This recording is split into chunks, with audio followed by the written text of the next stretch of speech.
અને વિધાનસભા ગૃહમાં ઉઠ્યો વિમાન ખરીદીનો પ્રશ્ન। ગીર સોમનાથના ધારાસભ્ય વિમલ ચુડાસમાએ સવાલ ઉઠાવ્યા છે। સરકાર પ્રજાના પૈસે વિમાન ખરીદીમાં આ પૈસા નાખે છે।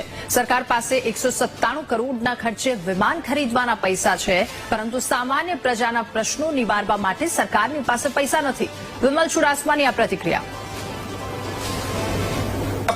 રૂપિયા સરકાર પાસે 197 કરોડ 90 લાખ 22,000 અને 366 રૂપિયાનું વિમાન ખરીદવા માટે રૂપિયા છે, પણ આજે જ્યારે ખેડૂતોનું દેવું માફ કરવાનું છે ત્યારે સરકાર પાસે રૂપિયા નથી।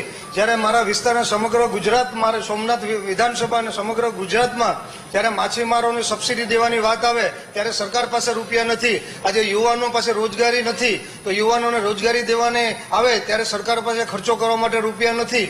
જ્યારે નાના વેપારીઓ હોય કે નાના ઉદ્યોગો હોય તો એને લોન વ્યાજ વગરની લોન દેવાની વાત આવે ત્યારે સરકાર પાસે રૂપિયા નથી। પણ